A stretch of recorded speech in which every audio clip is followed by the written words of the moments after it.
أعوذ بالله من الشيطان الرجيم بسم الله الرحمن الرحيم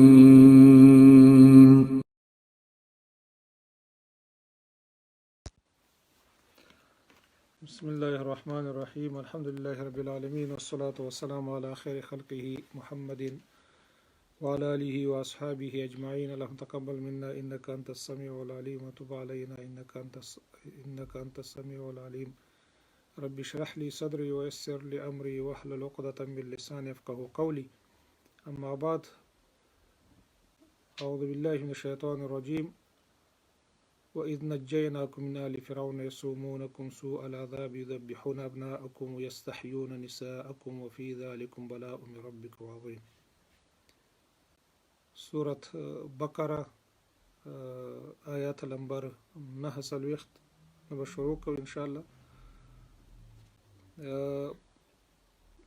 مخکې آیتونه کې الله تعالی د بنی اسرائیل ذکر وکړو او اوس هم د بنی اسرائیل ذکر روان دی. په دې کې الله تعالی د بنی اسرائیل ته یهودانو ته د هغوی د نیکونو هغه احوال بیانوي او موږ او تاسو ته د عبرت په خاطر باندې الله تعالی په دې کې د هغوی قصه کوي چې هغه څه چې یهودانو وکړه یا د محمد صلی الله علیه وسلم امته چې تاسې د هغوی په نقش قدم باندې لاړ نه شئ او هغه څه چې هغوی کړي هغه ونه کوي. نو مختصرا د دې قصه د بنی اسرائیلو دا اخلو چې کله فرعون ظلم او بربریت او تجاوز د حد نه تیر شو، نو الله تعالی د هغې دپاره موسی علیه السلام د لیږلو اراده وکړله. نو په دې وخت کې چې کله موسی علیه السلام پیدا کیږي، نو د دې وخت کې جادوګران او نجومیان او دا شیان هم ډېرو. نو یو نجومي فرعون ته وویل چې داسې یو په دې کال کې به داسې یو ماشوم پیدا شي چې د هغې د لاسه به ستا د کوم خدایي چې د سلطنت چې دا به ختم شي او دا به بني اسرائیلو کې په یهودانو کې به دوی په مصر کې اوسېده. نو هماغه و چې ظالمان هر وخت کې ظلم کوي، هغه چې هر قسم ظلمي د خپل بقا په خاطر باندې هغه د هیڅ نه صرفه نه کوي. نو هغې امر وکړو چې په دې کال کې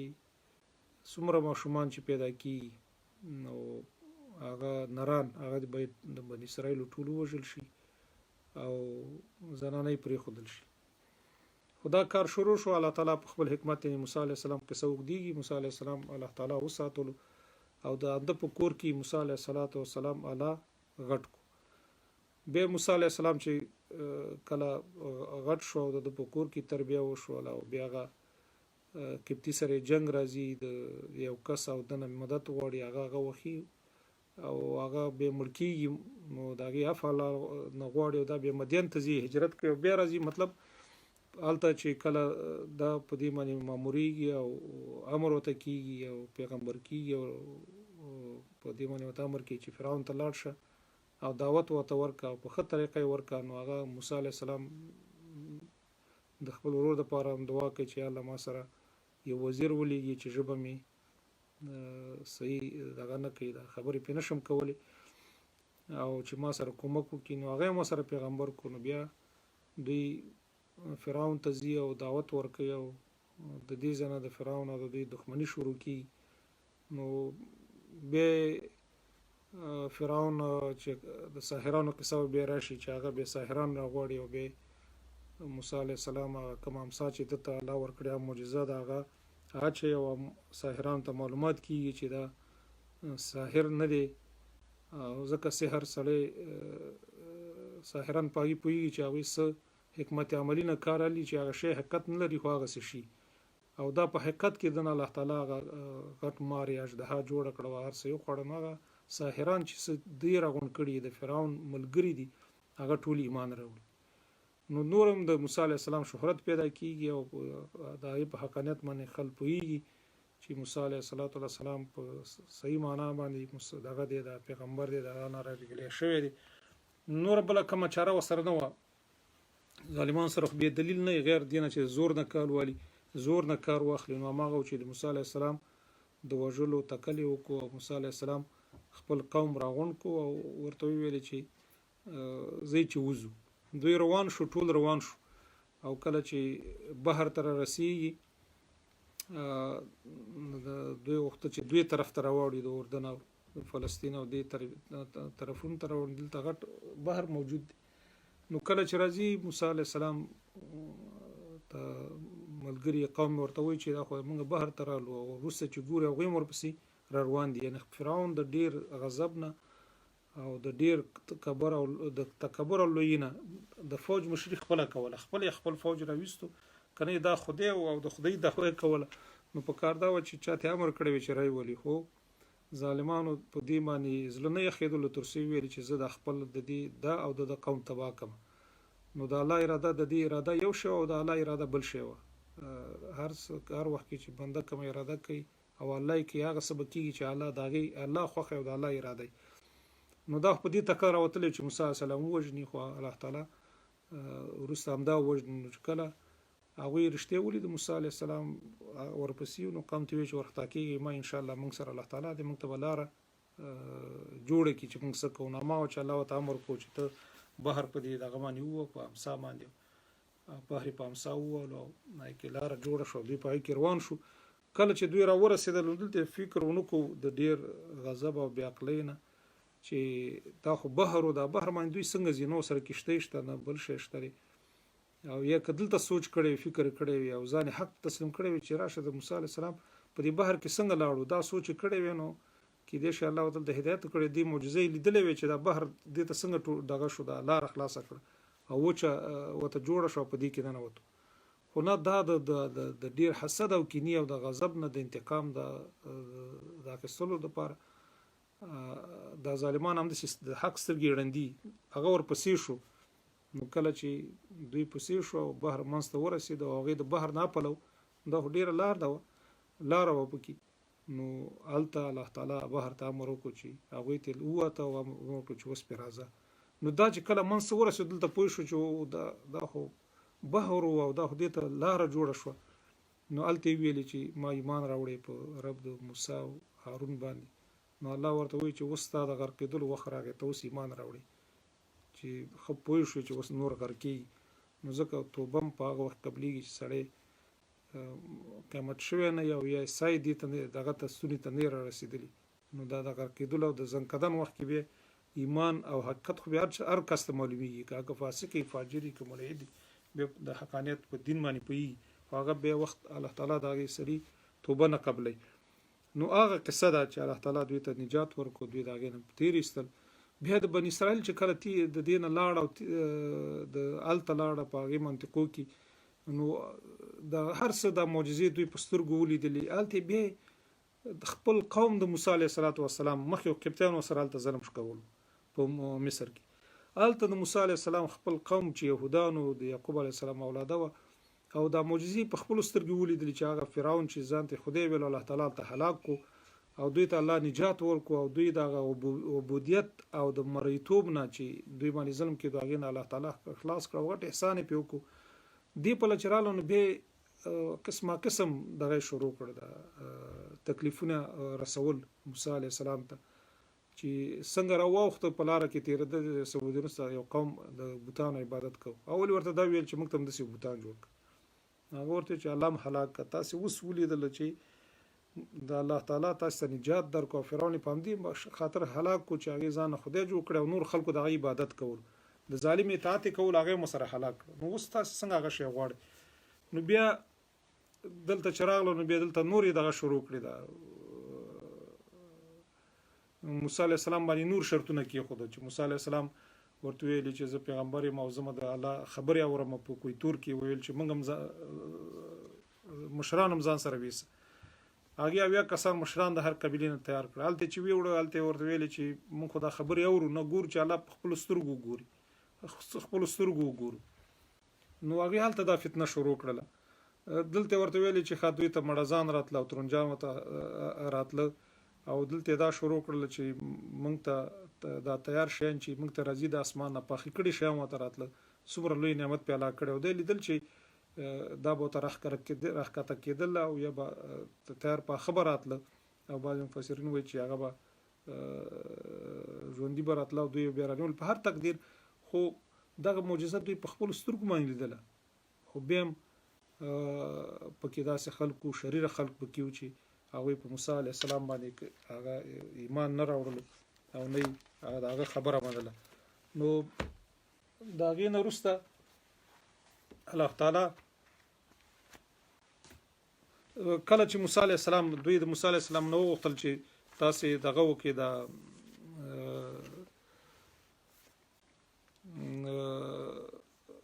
موسی علیه السلام نه بیا وغوښتل چې موږ الله په خپلو سترګو باندې ګورو مشران دلته دوی چې کله لاړه بیا سامري هلته بله فتنه پکې شروع کړله هغه خسۍ جوړ کړو د خلکو د زیوراتو نه د زنانو نه او چې سپین او سره راوړئ د هغې نه خسۍ جوړ کړو او هغه بیا د جبرائیل علیه السلام چې موسی علیه السلام ته راغلی و دې کې د الله حکمت او ابتلا او امتحان و د هغې د قدمونو نه هغه شګه راواغېسته او د هغه په خوله کې واچوه د الله په حکمت باندې هغې نه یو اواز شروع شو بعضې خلکو بیا د هغې عبادت شروع کړو موسی علیه السلام هارون علیه السلام په خپل ځای باندې پرېښی هغه ورته ډېر ویلې چې تاسې دې عبادت مه کوئ سامري ته ویل چې الله نه ویرېږي خلکو ته ویلې سامري ورته ویل چې دا د زموږ هم خدای دی او د موسی هم خدای دی او که موسی راشي هغه به هم د دې عبادت کوي نو هغې خبره یې ونه منله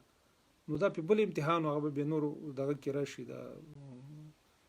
وروسته درسونو کې انشاءالله بیا به دا سامري مکمله قصه والو چې هغې کې عبرتونه او زموږ د تاسې دپاره پرې درسونه پراته دي هغه به بیا واخلو دا هغه قصه ده الله تعالی دلته هغه خپل فضل او احسان چې دی په بني اسرائیل ته یادوي چې واذ نجیناکم او یاد کوي هغه وخت چې موږ تاسو ته نجات درکو ستاسې نیکونو ته نجات درکو یا بني اسرائیلو یا اولاده د یعقوب علیه السلام د چا نه نجات درکو من آل فرعون د هغه اهل د فرعون هغه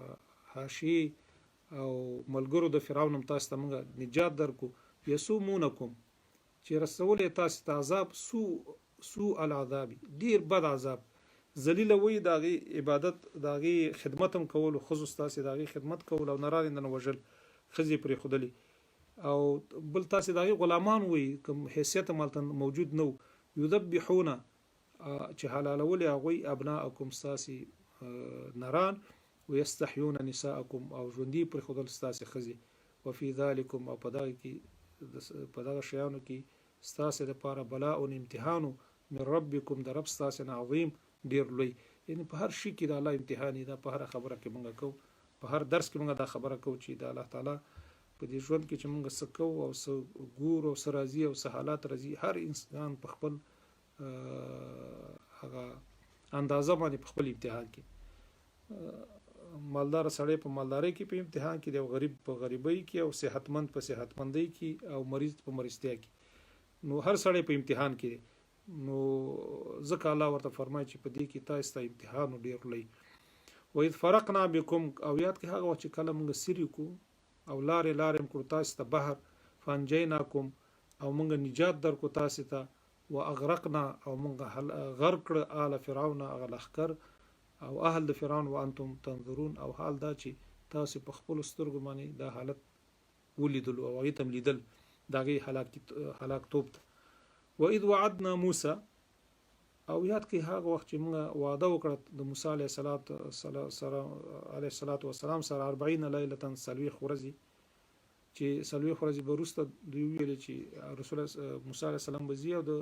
هلته به تورات راوړي د الله احکامات به راوړي او بیا هغه کسان د قوم نه خپل تیار کړه ځان سره چې دوی ویلې چې موږ الله سره الله ته چې کله کتاب راوړي موږ غواړو چې د الله خبرې واورو نو الله هغه قصه ذکر چې ثم اتخذتم العجل تاسې بیا خسۍ په عبادت باندې ولو سامري ته دا خسۍ جوړ کړه او تاسې عبادت شروع کړو من بعده پس ته تک د موسی علیه السلام کوی تور ته وانتم ظالمون او تاسې په خپل ځانونو ظلم کولو ظالمان وي بیا الله وجه ثم عفونا عنکم بیا موږ تاسې ته عفو وکړه بخښنه مو ته وکړه من بعد ذلك پس د دې نه لعلکم کیدای شي تاسې تشکرون الله ته شکر وباسئ په دې عفو باندې او صحیح بندگان شي وإذ آتینا او یاد که هغه وخت چې ورکو موږ موسی ته علیه السلام کتابه تورات والفرقان او هغه صحیفې هم ورکړي او هغه کتاب هم ورکړو چې هغه د حق او باطل کې فرق کولو تاسو ته احکامات پای کې موجودو لعلکم تهتدون کې شي تاسو په ایمان عمل وکړي او سم لار پیدا کړئ. وإذ قال موسى لقومه او کله چې یاد کاوه چې کله ویل موسی علیه السلام خپل قوم ته یا قوم زما انکم په تحقیق سره تاسو چې ظلمتم ظلم کړی انفسکم په خپل ځانونو باندې. کله چې موسی علیه السلام به تراغه او سامری اخسه جوړ کړي او موسی علیه السلام خپل قوم ته ویل ډیر سخت په وساو په قهر باندې دا ورته چې تاسو په خپل ځان ظلم کړی به اتخاذکم العجله په نیولو د خصي په خدای باندې نو فتوبوا الى بارکم تاسو توبه وباسي على خپل باری رب ته نو فقتلوا انفسکم تاسو ځان وجنی ذالکم خیر لكم دا بهتر دي تاسو د پاره عند ربکم عند بارئکم پنه د پروردگار تاسو فتاب علیکم الله تعالی توبه قبول کړ تاسو باندې انه هو التواب الرحیم او الله تعالی ډیر توبه قبلون کې او رحم والا ذات. مفسرین دي کې مختلف روایت ذکر کړي او اکثر مفسرین دا ذکر کوي چې موسی علی السلام چې کله به تراغه نو د چې هغه قوم د خلکو عبادت کول نو هغه ته دا امر وکړي چې تاسو د توبې طریقه دا ده چې تاسو خپل ځان خپل ووژنئ. نو که څوک توبه وباسي ما چې بعض کسان توبه ایستله نو بعض دوی د څه وکړل چې توري راواخستل او یو بلی په سر په تورو باندې ووت چې سو د ځکه چې دوی د خصي عبادت کړو د الله سره شرک کړو د شرک نه د خلاصېدلو او د دوی د توبو قبلولو او د دوی ته د عذاب ورکولو دغه طریقه و چې دوی د موسی هارون علی السلام نه فرمانی وکړه د موسی علی السلام نو دغه ودا عذاب چې هغه په الله ورکړه د توبې د قبلولو د طریقه و نو هغه چې دوی کچا چې توبه ایستل د طریقه و چې ونی سره سامری الله تعالی په داسې مرز اخته چې څوک باندې زی ورتلو چغې به وهلي لري نه الله تعالی څومره وخت چې ژوند دی په دغه تکلیف کې و به هغه نورسته هلاک شو. خو وید قلتم یاد کې هغه وخت چې ویل تاسو موسی علیه السلام ته چې تاسو مشران وتویل چې لن نؤمن لك موږ ایمان نه راوړو په تا باندې حتی ترغه پورې نر الله جهرتن چې موږ وګورو الله تعالی ښکارا فاخذتكم الصاعقه نوني ولتاسل اواز تندر قوي وانتم تنظرون او تاسي لیدل اغه ثم بعثناكم بما الله وی چې ما به تاسو راژوندې کړی من بعد موتکم پس مرګ تاسو نه لعلکم تشکرون کله چې به تاسو شکر گزار شئ. الله تعالی په شکر باندې ډیر خوشحالي په هر حالت کې د الله تعالی شکر کول پکار او شکر په یوازې په خپل باندې دی عملا په ځل کې او په جوارح باندې خودل پکار دي چې د الله تعالی سره عبادت وکړي. خا وظللنا علیکم الغمام او موږ چت وګرځولو او سورم کړ په تاسو باندې چې شي وریزه یعنی تاسو په دشته کې وي غوریزه تاسو په سر باندې چیرته بچلې وریزه به دوی سره روانه په سر باندې د المر نه الله تعالی ساتل. وانزلنا علیکم المن او نازلم کړو په تاسو باندې من غترنجان وسلوه او مړزان. موږ مخکې ویل چې دا تیار پزمو مفسرون ذکر چې تیار په خبره وتراتله او دا هم د توی چې کولو من طیبات خوري د دینه د دې پاک شیان نه ما رزقناکم هغه چې موږ تاسو رزق درکړی دي وما ظلمونا موږ تاسو باندې ظلم نه دی کړی ولکن کانوا مگر وی تاسو انفسهم په خپل نسل زرنو من یظلمون ظلم کول یعنی په دې نعمت کې تاسو د الله شکر ونیستلو او هغه دغه ناشکریم شروع کړ چې بعضی مفسرون چې دوی باغ ساتل د نور ورځو د پاره او دا په دې معنی حکومت شوی چې باید د امدی ورځ نور به تازه راتله او یې په دې کې به ورسره راځي چې ویل چې په دې معنی موږ صبر نشو کولی.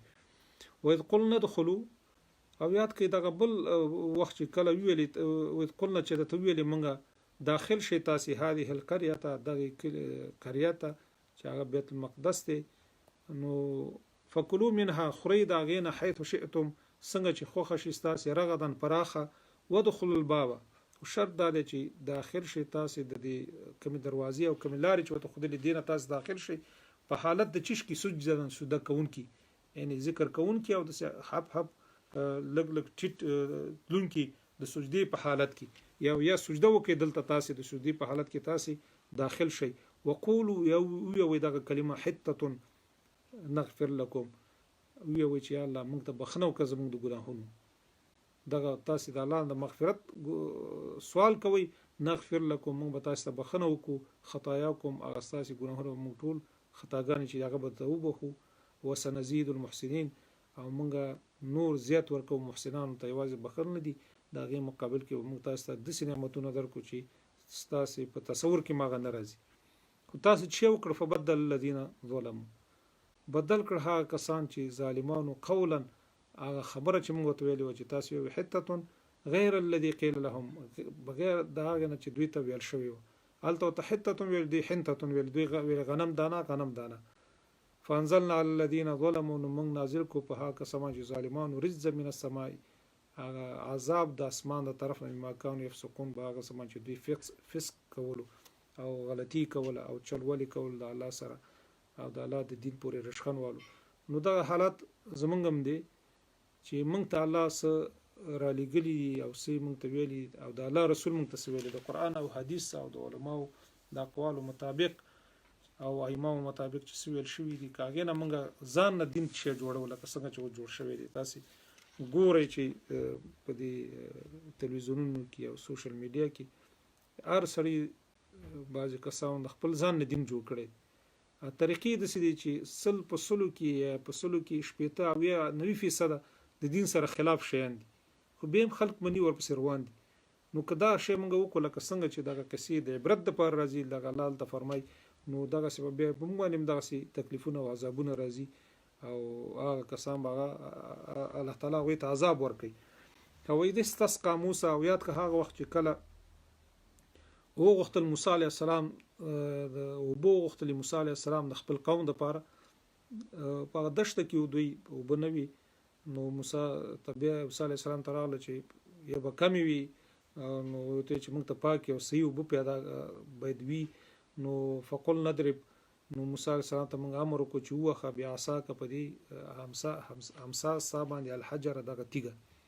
فانفجرت منه 12 عینا نو روان شو داغینه 12 عینا 12 چینی ورتیګو دوی ولیدل دغه وچتیګه او هغه وهله او داغینه دغه چینی روان شوی قد علم كل ناس مشربهم او پیژندل هر کسانو هغه ډلو مشربهم ازید او بود سکول خپل یعنی هر قوم ته معلومه شو چې دوی په پاغي منځ جنگونه کی او دا مرتوی چې کلو وشربوا خوري او سکي من رزق الله د رزق د الله تعالی نه ولا تاسو او مگر زی په ځکه کې مفسدين چې فساد شروع کړي مد الله په حق کې د بندگان په حق کې تاسو فساد مکوئ دا کارونه مکوئ او د الله شکر وباسه الله به تاسو دغه نعمتونه درکړي او بعض مفسرین ذکر کوي چې دغه تیګه سپکه تیګه او دا دوی به بنی اسرائیل به ځکه چې هغه سلوخ کاله دوی الله تعالی بل تکلیف باندې اخته کړیو چې هغه مرونه مندل بیا تعالی ویل چې اوس په دې زموږ سرګردان ګرځي نو ویل چې دغه تیګه دوی ځان سره اخیستل هر چې ته وچوالته به توبه روانېدل ان دغه ټولي معجزې وي خو به دوی نه اصلاح کېدل نه هغه څوک چې حق پس نه ګرځي او حق نه پیدا کوي او د حق سره ته شوق نه چې په حق لړ شي هغه به بهاني جوړي لکه څنګه چې اوس دغه د حقانیت د دین او د اسلام او د قران خلق منکريږي د حدیثونو منکري دا هغه سي خلق دي چې کوم معجزې مرته راشي پیغمبر په منځ کې موجودي دوی به یو باندې لټي چې د گمراهۍ د پاره او شیطان په دې باندې به دومره زور ورشي وإذ قلتم آیات کې هغه وخت تاسو ویل یا موسی علیه السلام لن نصبر موږ صبر نشو کولای علی طعام واحد په یو قسمه ډوډۍ باندې چې مخکې ذکر شو چې دوی ته برات الله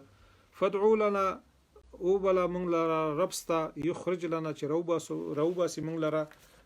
مما تنبت هغه څه چې شنکې د مزکه من بقلها د شنو سبونه چې هغه نشنکې وقثائها او راوبله موږ ته به دایم نه ویل چې وته چې هغه څه چې الله خوخه هغه وکینه قسمونه مرته خودل چې دغه اوس موږ ترک او هغه بادرنګ او یا تری وفومها او دال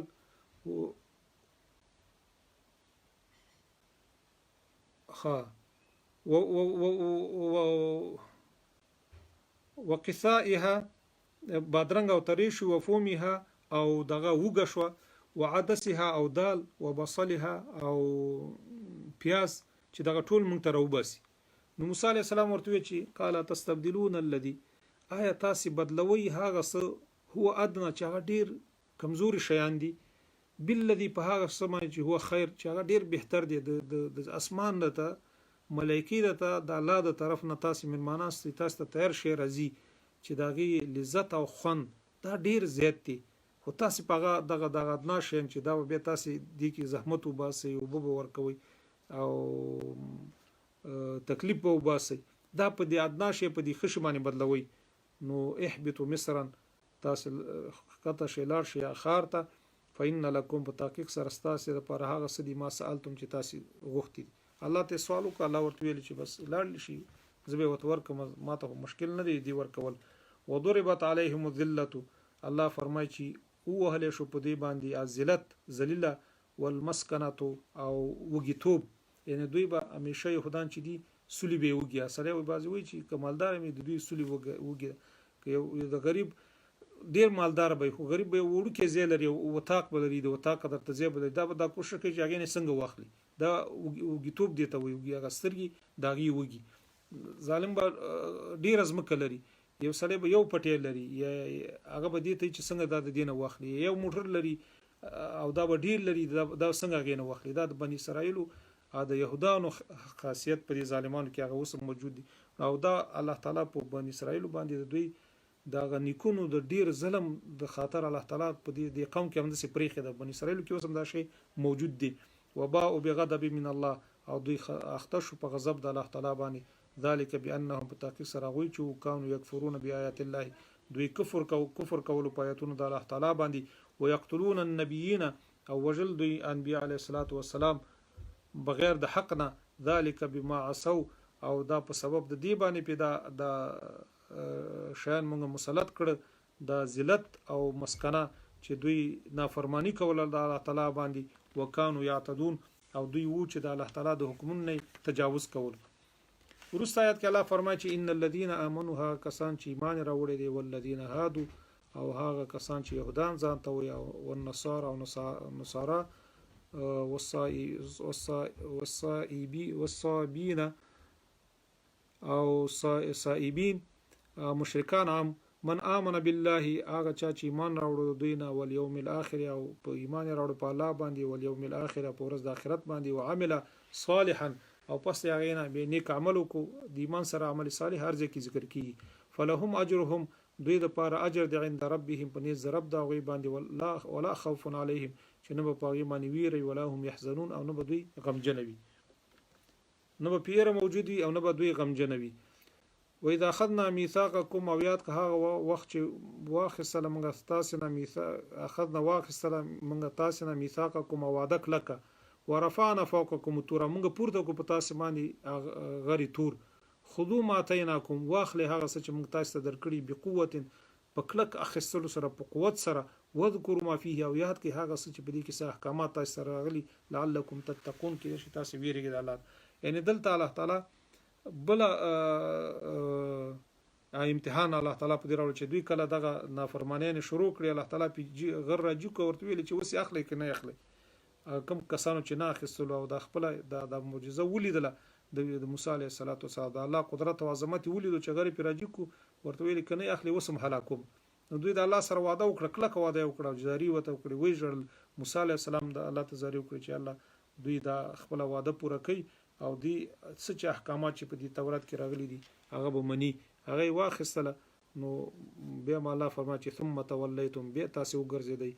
من بعد ذلك پس د خپل وعده نه فلولا فضل الله علیکم چې تفضل نه شوی الله تعالی په تاسو باندې او رحمت داغي لکنت من الخاسرین شی وي تاسو توان کوونکو. الله تعالی د بنی اسرائیل یو بل امتحان چې په دوی راوستي واغه دا چې دوی ته ویلو چې تاسو د شنبه پرز باندې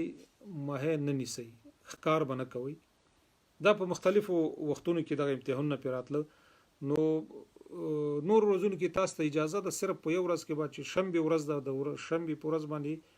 سټرډے باندې شنبه پرز باندې وتاسي دغه نه مې نه نیس. نو د الله حکمت ته ګوره چې په دغه ورځ باندې مېان ډیر راتله. نو دوی درې قسمه ډلې شوې. یو قسم ډله و چې هغې د الله حکم ومنلو او هېڅ میان یې نه نیول په دې ورځ باندې. یوه ډله داسې وه چې هغوی څه کوله، جالونه به یې واچول او هغه جالونه به یې د شنبې ورځې ته پرېښودل، بیا به یې جالونه راغونډول او میان به په هغې کې راتله. نو دا بله ډله شوه. درېیمه ډله به داسې وه چې هغې هېڅ د الله حکم نه منلو، وایي چې ټولې د الله ورځې دي، موږ سم چې خوښ یې هغه کوو، دا رانیسو. نو دا درې ډلې شوې. بیا په دې دغه کومه ښه ډله وه، دې کې دوه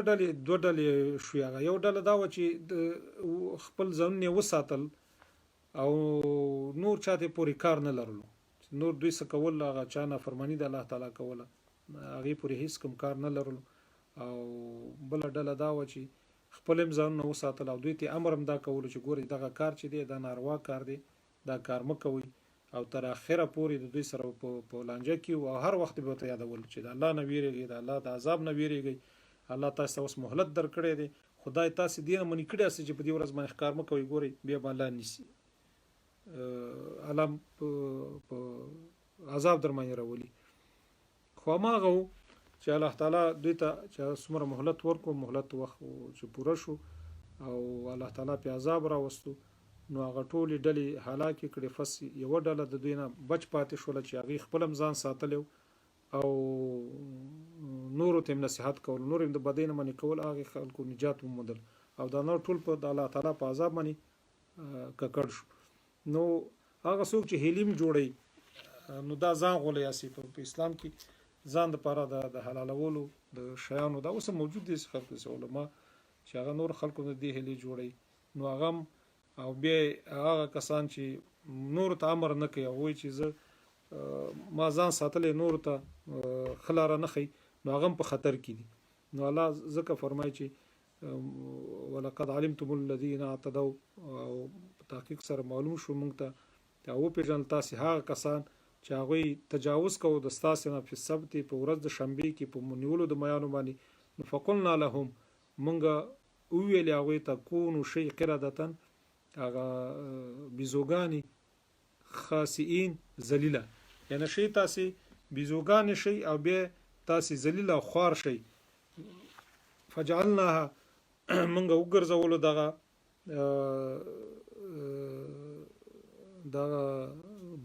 بیزووالی د دوی نکالن عبرت لما بین یدیها، د پاره د هغه کسانو چې په هغه وخت کې موجود وو، یعنې دې دپاره عبرت وګرځولو چې دغه عذاب د دې دپاره عبرت وګرځولو چې دوی کوم کسان هغه وخت کې موجود وو، وما خلفها، او عبرت هم وګرځو دپاره د هغه چا چې وروسته راځي، وموعظة، او پند هم وګرځو دپاره د متقیانو، ځکه هغوی د دغه شیانو نه دغه اخلي، د پند اخلي او د دغسې شیانو نه ځانونه ساتي چې الله ورته امر کړی، او د پخواني د قوم د هلاکېدلو نه چې کوم عذاب سبب د عذاب د هغوی شوي د هغې نه ځان ساتي.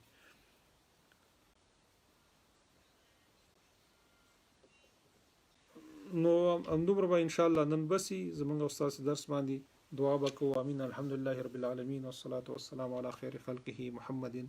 وعلى آله وأصحابه أجمعين. اللهم تقبل منا إنك أنت السميع العليم وتب علينا إنك أنت التواب الرحيم.